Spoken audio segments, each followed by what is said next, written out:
Hi there, and thanks for tuning in for another Elite Dangerous video. This one isn't going to be about VR as such. Instead, I'm going to have a little bit of a moan about certain game aspects that have been bugging me lately. First off, I want to say that I absolutely love Elite Dangerous. It's such a great game, and despite the niggles and annoyances that I'm going to cover in a bit, it remains one of my top all-time favourites, and probably the best VR experience that I've had to date. So I think Frontier have done an absolutely wonderful job with this, and considering that Elite started around the same time as Star Citizen, it's an achievement to have such a fully featured playable game that's constantly improving. So what about Elite Dangerous is getting on my tits?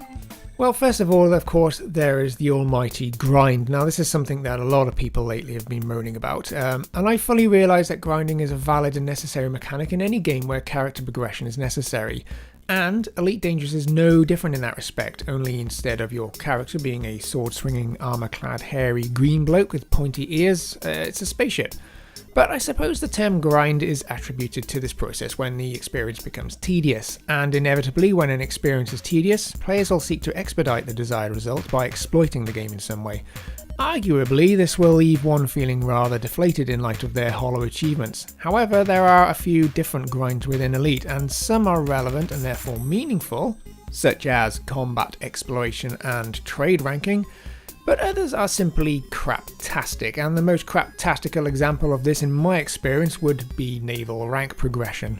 So currently I'm trying to get a Corvette, and the only way to get the naval rank to unlock the ship is to do loads and loads of unrelated nonsense. In fact, it's so dull I decided to engineer an Eagle to go as fast as possible so that I may entertain myself by careening through the mail slot at 700 meters per second with my eyes closed just to keep things interesting. So, for those of you who don't know what's involved in ranking up in Elite's navies, let me enlighten you. It involves doing missions for minor factions that are affiliated with your chosen superpower. When you complete a mission, in addition to the stated reward, you get a 1% increase in your progress towards the next rank for that superpower, until you get 100% where you'll be offered another special mission that will progress you to the next rank. These missions can be anything from being the local postman to blowing up a bunch of ships, and when this is the case, more often than not the game will put you in a system which has no resource extraction sites or any such other area, meaning you have to interdict each target, which takes forever, all for a percent of a percent. So it's little wonder why players seek to exploit this system by stacking 20 easy career missions and delivering them to the faction next door, and then repeating this process until they can't call themselves free-thinking individuals anymore. It's an exploit that speeds up an otherwise intolerably laborious process and doesn't detract from the experience because doing the harder missions are equally meaningless and therefore just as unfulfilling. But wait, other aspects of Elite don't work like this. I mean, to gain combat rank you need to engage in combat, and defeating more experienced targets earns you more progress towards your next rank. To gain exploration rank you need to go out into the vast galaxy and discover unknown stars and planets. And to gain trading rank you need to, well, become a savvy trader, dodging pirates and making profit. These are all examples of experience building that make sense, and because they are relevant to the goal they don't feel like a grind. Instead, the game is rewarding the player for engaging in a chosen pillar of gameplay. So why are mundane missions the only way to gain naval rank?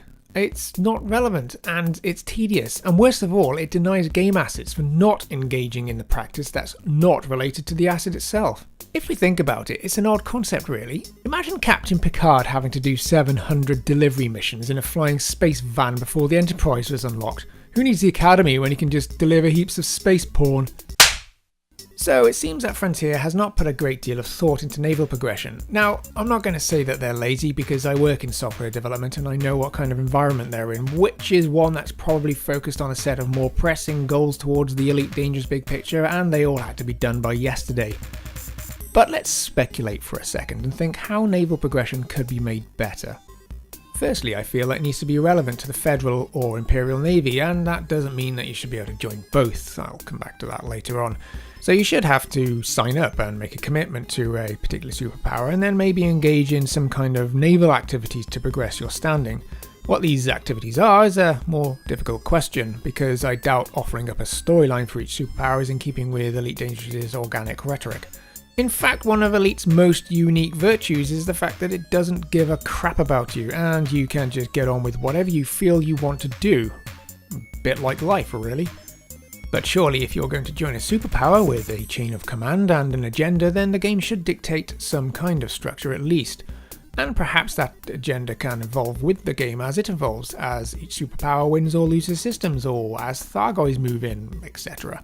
So rather than having a fixed storyline to complete, you serve with the Navy, engaging in whatever is relevant at the time, and it's that activity that grants you progression through the ranks. A bit like life, really. This potentially opens up more interesting mechanics or avenues for the supposed tensions between the Empire and the Federation, especially if you were only allowed to join one. You could defect, you could spy, you could assassinate opposing officials, lead campaigns against enemy positions, you could deliver data. No, wait. My point is that if naval progression was more relevant to your chosen navy, then it wouldn't be such a grind. It would be a challenge that would reward you with promotion.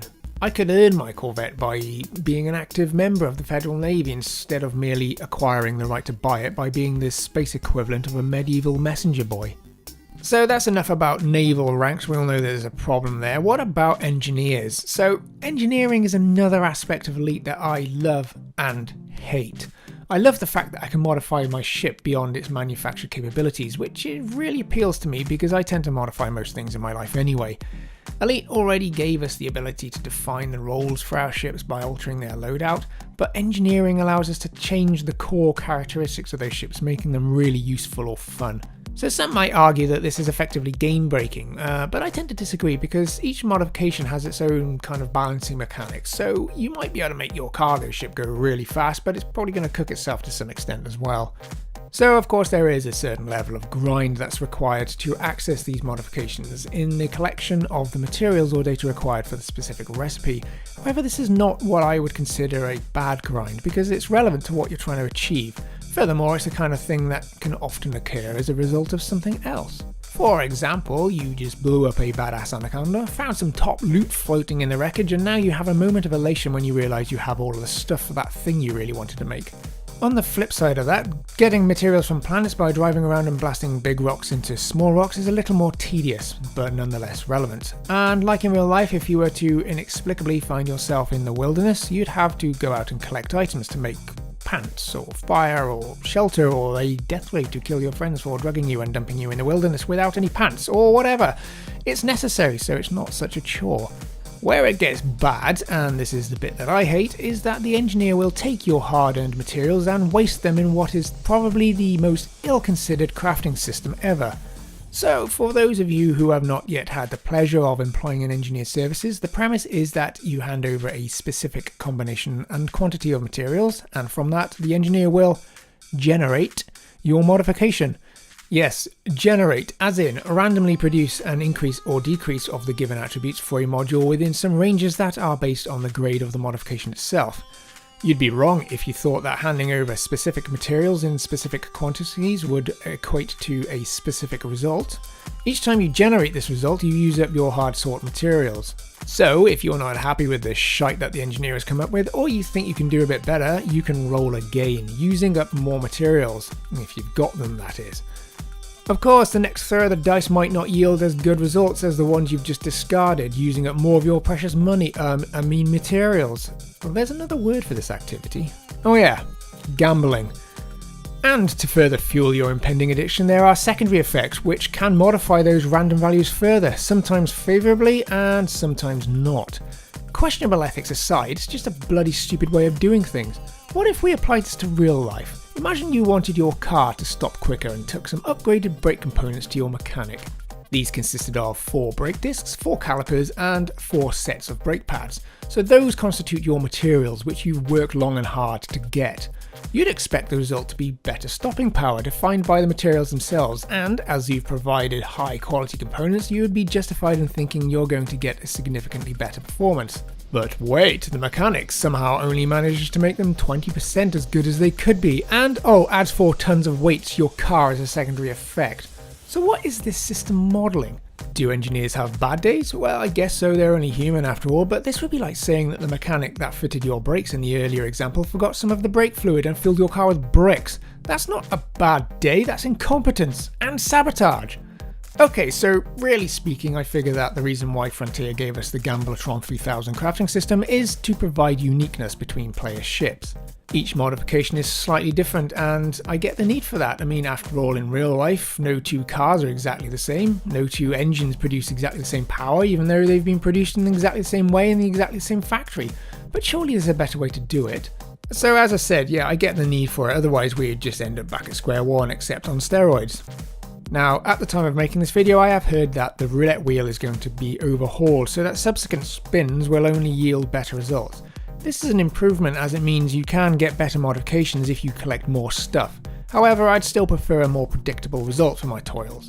You know, just an idea, what about basing the modification effectiveness on the quality of the material, like in real life? So using a pure or high quality variant of a material yields a better improvement than using an impure or worn variant. The higher the variant, the harder it is to come by.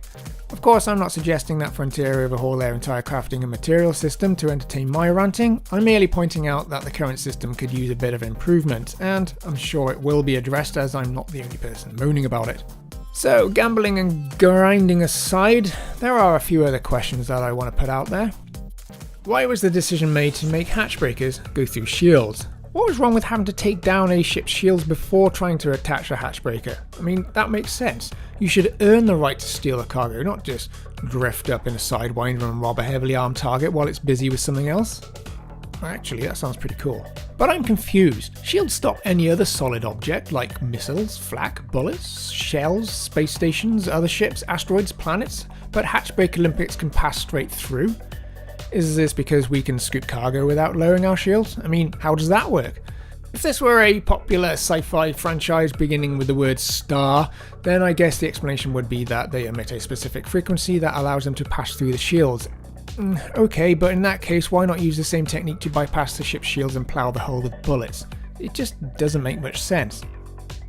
Why are we allowed to rank up in both Federation and Empire? I mean, surely someone would notice when you became top brass in both and had a majority stake in most of the habited bubble. You can only join one power, why not have the same rule for superpowers? Maybe because despite their differences and mutual hatred for one another, the Empire and the Federation just want the same thing from their subjects, which is for them to obediently deliver data. Which brings me onto my next gripe. Why are we delivering data? Can't they space email it? I guess in certain circumstances the data is so sensitive you would send it via a trusted courier directly to the recipient. But this activity constitutes a huge percentage of available missions, so either the minor factions have lots and lots of secrets, or their space internet is permanently knackered. And finally, as a VR user, I find it frustrating that I have limited access to information in-game, which begs the question, what the hell is Galenet for? So currently it spouts out galactic goings-on, which is nice from the point of view of immersing yourself in a virtual universe, but utterly useless if you want to actually achieve something. Wouldn't it be nice if you could use Galenet to find out core game related information such as which system sells the ship you want, or what the best station is to sell off your Type 9 full of space porn? I mean, this information is available through third-party sites requiring you to set your focus outside of the game, but this just breaks the illusion of a seemingly living universe that the game goes to great lengths to try to create. Not to mention, it's physically off-putting when playing in VR. Speaking of which, it would be pretty cool if the community were able to publish its own findings in-game. So much like Stellar Cartography credits players with discovering things first, allow players to communicate other discoveries in games, such as the locations of newly discovered ancient ruins or crash sites, or the best locations to source specific items, etc, etc. Obviously this kind of system would be complex and would need to be moderated so that Commander Spacecock couldn't publish irrelevant filth about where he put his ship last night or similar nonsense. And this moderation would have to be more, sophisticated than if user not equal to bellend access equals true. So I'm not suggesting a how, simply that it would be a great feature, particularly from a VR perspective, and would make the ED universe feel truly alive because there is a vast community out there who are actively shaping this game. Now this stuff might be planned for the future, I don't know, but it seems that there is a lack of emphasis on how data is transmitted in the Elite universe, which is odd seeing as within it we've mastered space travel, force fields and lasers, but not communications, which you'd be right in thinking would negate the aforementioned achievements, or at least make them very, very difficult. So now that I've got that lot off of my chest, I think I'll wrap this rant up, and like I said at the beginning, despite these bugbears, I still love this game and I wait with bated breath to see which direction it takes next. If you've got any comments or questions for me on anything that I've covered here, then stick them down below and I'll do my best to respond. But until next time, thanks for watching. Jim out.